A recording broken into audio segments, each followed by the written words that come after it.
Hey, what's up, lightboltjoe here. Today we're going to discuss the 2015 horror comedy film, The FunHouse Massacre, hour 30 minutes, which includes credits and a post-credit scene.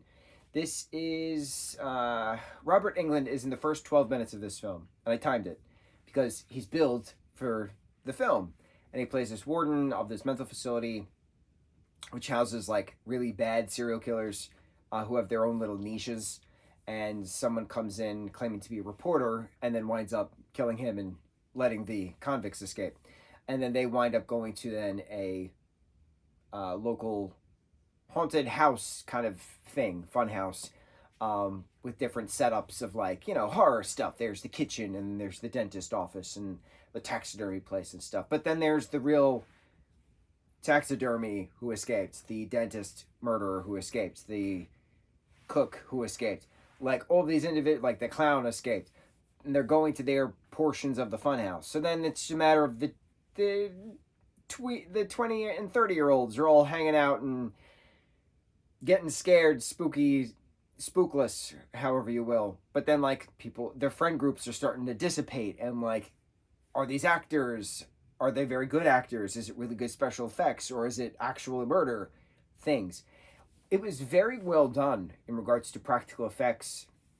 One cut here means blood splatter there, and like it was very. I didn't notice much CGI in this. I noticed a lot of practical effects, which is very rare to see in a film, and I appreciate watching the authenticity of it. Blood splatter was actual blood splatter for film, and it was an artistic choice to do it real instead of CGI it, which was probably cheaper to do it real.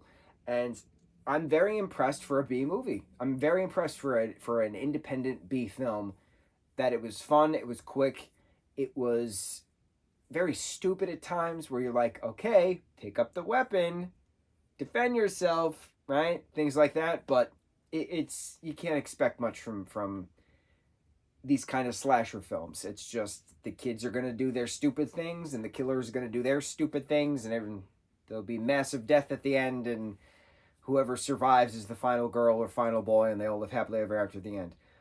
Minus the post-credit scene, which is interesting. Best part of this entire film is when this group of 20-year-olds gets to the funhouse for the first time, and first arrive to the funhouse, and they're in, I think it was like the dentist scene or something like that, where one of the kids is recording on his phone. And he's like, "Oh, I'm gonna Vine this." And I had to think for a second, and I was like, when did this come out? Because Vine doesn't exist, and you have to be of a certain age to understand that reference. It's so quick, because somebody now would say, "Oh, I'm going to TikTok this," or somebody back then would say, "Oh, I'm going to tweet this," right? Well, I'm rewatching my favorite show of all time, The Middle, and Axel Heck is a millennial, and Axel Heck in high school says something of, "Oh, the tweet said this," and I was just rewatching a Halloween episode actually, and he was reading his sidekick flip phone, saying, "Oh, the tweet says make us left at the seventh barn," or something like that. And I was like, okay, well, Twitter is still around, even though it's called X now, but it's still a functioning site, despite a mass exodus that most of us don't use it anymore because of the idiot who runs it currently. It's going to change, obviously, as it all does. But you have to be of a certain age to understand certain references, especially now when social media comes and goes. So if somebody is posting something now, they would say, "I'm going to TikTok that," or "I'm going to reel that," or "I'm going to short that," which is referencing short version of TikTok via YouTube. Reel is the short version of TikTok via Instagram and Facebook. And then you have TikToks as actual from TikTok. So Vine was pre-TikTok, pre-short, pre-reel, and it was 7 seconds of blip, and that's it. That's all we got. It was a wonderful time, Just exist. Shawn Mendes actually is from Vine. That's how he became popular. It's because he was singing on Vine. Wonderful time, but it got me thinking while watching this: what the hell year did this come out? This came out in 2015. And then I think Vine ended in 2017.